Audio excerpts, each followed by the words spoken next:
Assalamualaikum dan salam Malaysia Madani, bersama-sama saya Muhammad Dihya Sahlan dalam Berita Pagi Sabah edisi Isnin 28 Oktober 2024.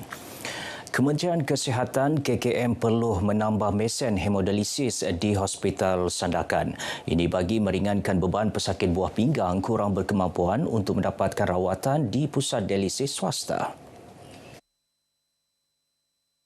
Menteri Pembangunan Masyarakat dan Kesejahteraan Rakyat, Dato' James Ratib yang juga Esko Kesihatan Negeri turut menyarankan syarikat berkaitan kerajaan GLC tampil menyumbang dana bagi menyediakan mesin berkenaan. Ia seiring hasrat kerajaan yang mahu kerjasama strategik dengan pemegang taruh diselaraskan dalam usaha membela nasib rakyat. Saya minta supaya GLC di Sabah supaya dapat memberi bantuan CSR. Begitu juga dengan pelabur-pelabur plantation yang besar-besar supaya dapat memberi bantuan pembeli mesin kepada rakyat. Kerana mereka membuat duit di Sabah ini, sepatutnya mereka juga menyumbangkan CSR untuk rakyat Sabah. Dalam perkembangan berkaitan, Dato' James juga mahu KKM menaik taraf bangunan kayu klinik kesihatan Sandakan ke bangunan konkrit. Mengenai isu tapak klinik desa Pulau Berhala pula, katanya Jabatan Kerja Raya JKR perlu mencari alternatif lain untuk membina semula klinik berkenaan. Kerajaan negeri menyumbangkan dana khas RM20,000 kepada Jabatan Penjara Sabah. Sumbangan itu sebagai tanda menghargai dedikasi dan keikhlasan para pegawai penjara dalam usaha memulihkan prospek.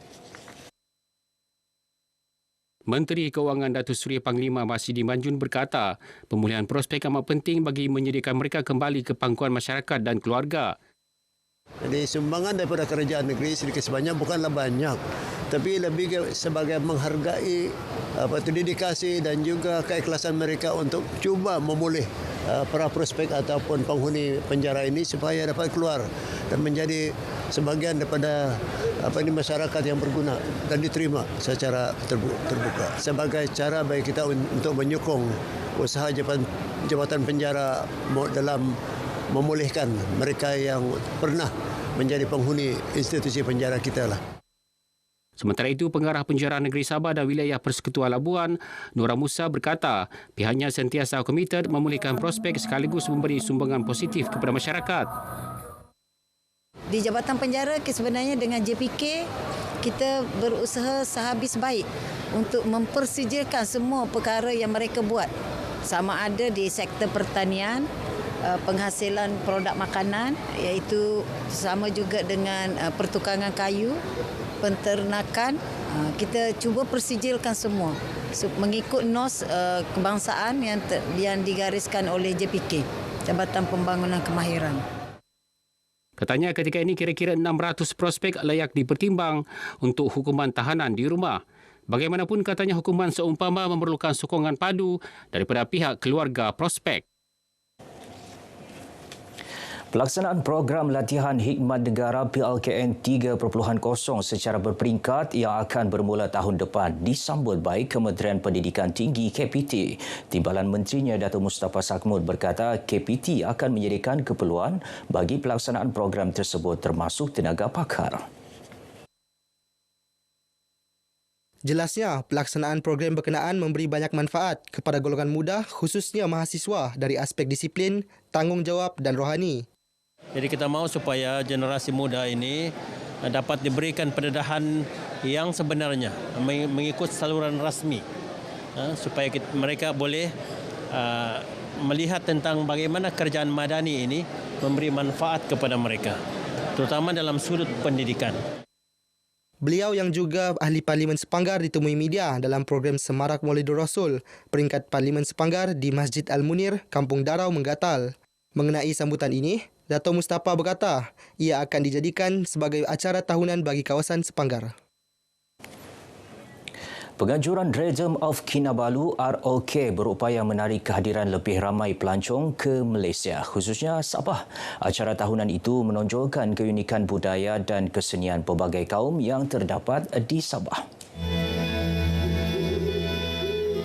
program pelancongan budaya Rhythm of Kinabalu ni juga sebenarnya menyokong kepada usaha kerajaan untuk mempromosi tahun melawat Malaysia pada tahun 2026 nanti, dan kita mengharapkan Rhythm of Kinabalu akan menjadi salah satu produk tarikan ataupun pengisian program bagi menyemarakkan lagi, mempromosi dan juga menggabit pelancong-pelancong sama ada dalam ataupun luar negara untuk terus mengunjungi Sabah.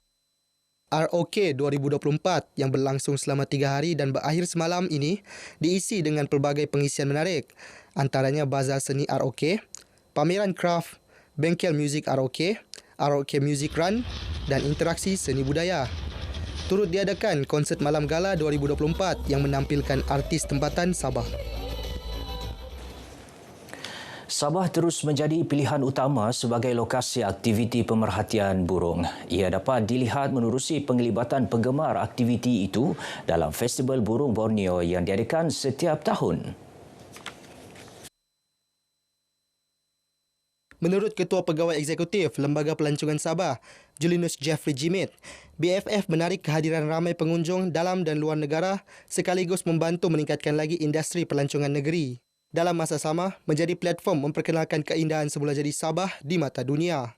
Sehubungan itu katanya, aktiviti ini perlu terus diperkasa agar kekal mampan dalam usaha melindungi hutan dan hidupan liar. Beliau berucap demikian ketika mewakili pembantu Menteri Pelancongan, Kebudayaan dan Alam Sekitar, Datuk Johnston Bangkuai, merasmikan Festival Burung Borneo kali ke-14 di Rainforest Discovery Centre, Sandakan.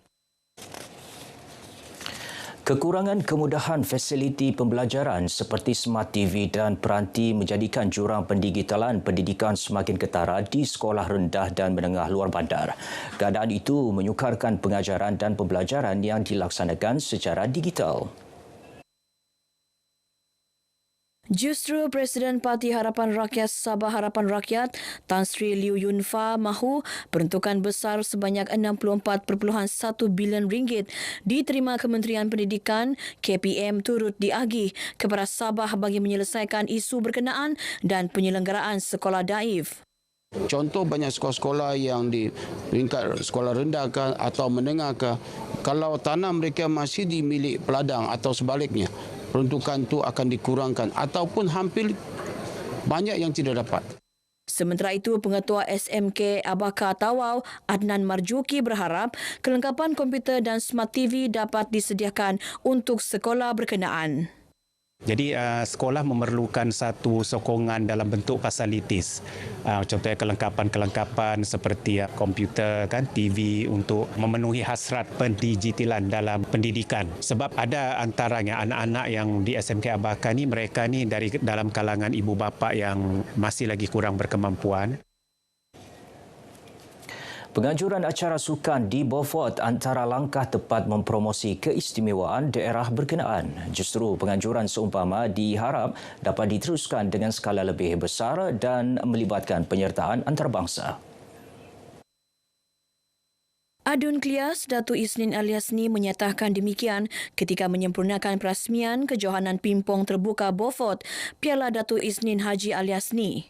Untuk kita promote daerah kita kepada negara jiran, Brunei, Sarawak, supaya dengan macam-macam lagi bila mereka datang sini banyak lagi mereka tahu pasal Beaufort, mungkin boleh melawat. Kalau mereka ada bawa keluarga boleh melawatlah. Kita punya tempat pelancongan, kita punya produk-produk pelancongan.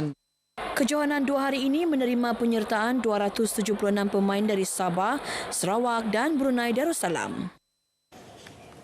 Lebih 500 peserta terdiri penghidap autism, ibu bapa dan masyarakat sekitar Kota Kinabalu menjayakan UMS Sunset Autism Run 2024. Larian tersebut antara inisiatif meningkatkan kesedaran tentang autism dalam kalangan masyarakat.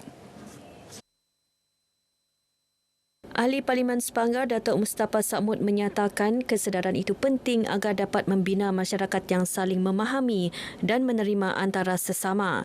Demikian ucapan beliau ketika merasmikan larian ini di Universiti Malaysia Sabah UMS. Teks ucapannya disampaikan Pengarah Parlimen Sepanggar Asim Jamat. Ketika ditemui, Asim turut menyambut baik penganjuran program seumpama. Program yang harus kita sokong, ya. Sokong dari segi spiritnya kita sokong, dari segi materialnya kita sokong, dari segi infra, dari segi personelnya kita sokong. Sebab kita prihatin dengan masyarakat atau kumpulan anak-anak yang mengalami masalah autism ini. Dan sentiasa akan ada usaha untuk menempatkan mereka pada satu posisi yang baik. Baik, paparan itu tadi mengakhiri berita pagi Sabah kali ini, menyusul selepas ini berita pagi Sarawak. Dari sungai hingga segara, Palestin pasti mereka.